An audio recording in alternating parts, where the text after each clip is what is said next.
And then ask yourself after you notice who you're being, who do you need to be to get the most out of today?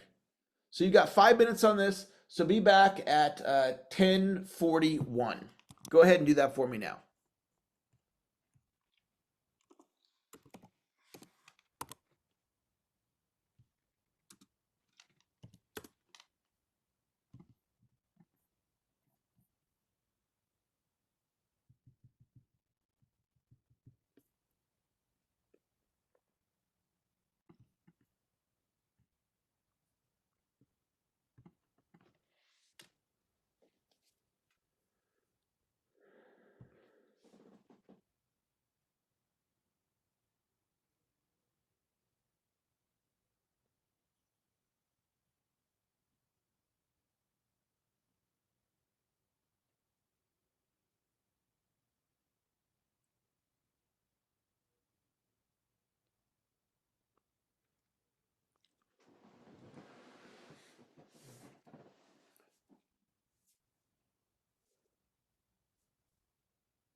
All righty.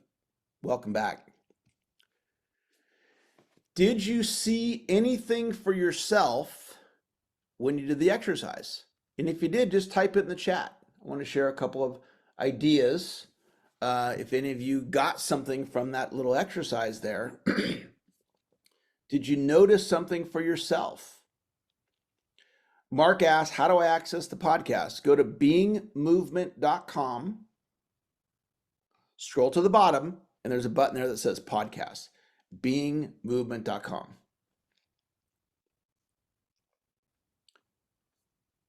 Okay. If anybody wants to type in the chat, what did you get out of it? What did you notice for yourself?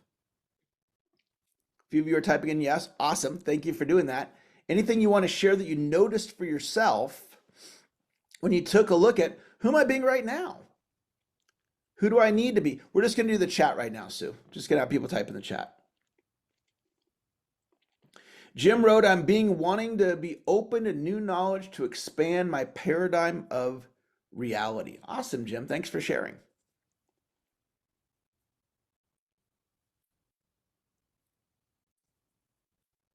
Cindy said, I need to be honest with myself. I love that.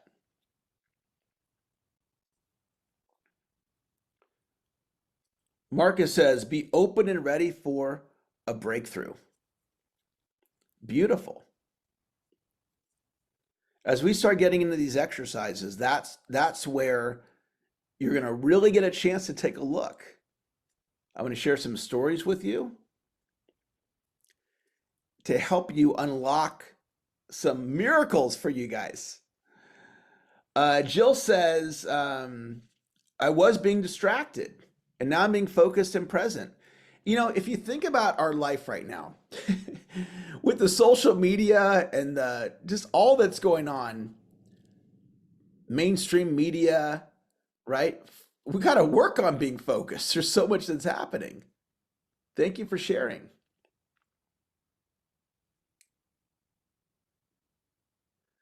Being in survival in the Midwest heat mode versus thriving in the Midwest heat mode. Yeah, we can create our reality any way we want.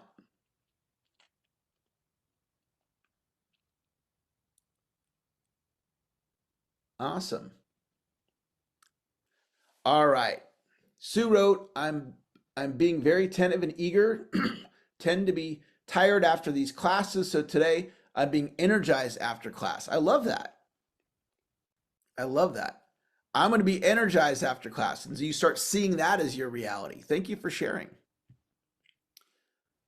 All right, let's get into our next section here.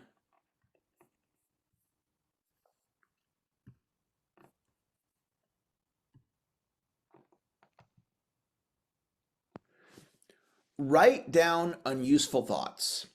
So one of the things that at the core of what Steve Hardison teaches is he calls them unuseful thoughts.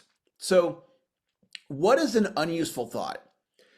It's a thought, to me, how I look at it is something that's not in alignment with my goal, my vision, and my dreams. So if we think about consciously creating a thought, right? Like this is a thought that I want to have. I'm great with money, right? Nobody would consciously create a thought, I make poor choices with money. No one would consciously create a thought, I'm unlovable. No one would consciously create a thought, I know I need to go to bed earlier, but I never do it.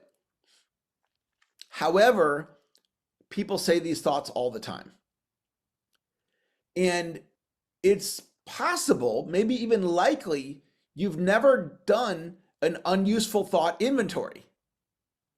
You've never taken a look at what are my unuseful thoughts. And this is an idea that could be one of the 10 best of the class. Who is in charge of your thoughts? That would be you. Who is the only person that can change your thoughts? And that again would be you. I can't change your thoughts. I can give you suggestions. I can say, here's a suggestion of a way of thinking, and then you can embrace it or reject it. ChatGPT can give you an idea of a way of thinking, and you can embrace it or reject it.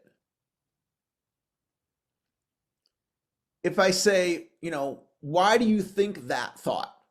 Oh, well, my mom told me fill in the blank, whatever she told you.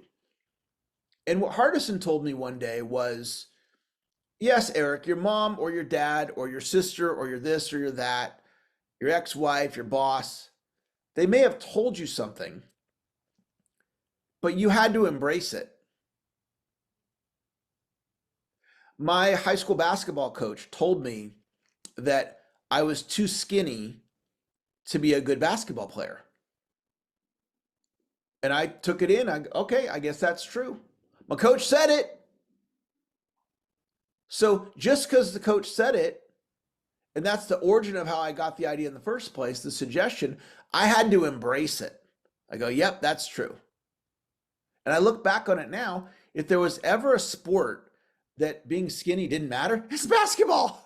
Right? Basketball, running, high jump, right? What does it matter? It doesn't matter. It wasn't football. I wasn't doing wrestling, playing basketball. And he gave me this goofy thought. And he had authority in my mind, and so I took it in. So then I can look at that. Is that true? Am I too skinny for basketball? No. So I can shift the thought. I do a lot of work with people in business, and they have thoughts like I'm not good at sales, or I'm not good at marketing, or I'm not good with technology. So what's happening is, this is my experience, you're going to live into those thoughts. So what Hardison teaches when he's talking about the document, and I'll pull my document up here. And if any of you want a copy of my document, you can email me and I'll send it to you. So there's my email in the chat. If you're watching the Zoom recording, my email is eric@ericlofholm.com. eric@ericlofholm.com. And if you email me and you say, Eric, send me a copy of your document, then I'll send it to you. And so here's a copy of my document. Number 13. I am that I let go of the past. I am that I'm loving. I am that I forgive everybody, including myself. I am that I take every relationship deeper. So I have 34 statements that I've consciously created. And part of doing this exercise, and we're not going to do a full document today,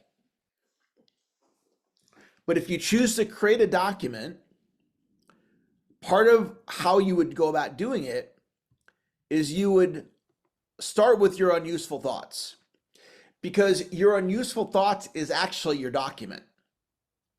And what I mean by that is Hardison taught me that, Eric, you have a document, whether it's written down or not. Whether you follow what I teach about creating a document, you have one. It's called whatever you're declaring. So right now, every one of you on this call, including me, we're all declaring things. And that's creating our reality. I can't let go of the past. I can't forgive my blank. I can't let it go. I'll never be good in business. I don't understand money. And it's not that these thoughts are wrong. So what I teach is there's no wrong thoughts. There are no wrong feelings. It's not wrong to declare I'm unlovable. However, there are consequences to that. Because you're going to show up at the party on being unlovable. You're going to show up in a friendship on being unlovable. You're going to show up in a romantic relationship on being unlovable as an idea, not as a fact. It's just something for you to consider. It's a place to point you to notice, that's how I'm showing up. Okay, what if I shift it? So what you do is you catch the unuseful thoughts. You just start noticing, what are you saying to yourself? And you write it down. And the more you can catch, the better. This is one where you want as many as you can. You want to be as honest as you can with yourself, because know that those are the thoughts that are running you. And now you step back and you shift it.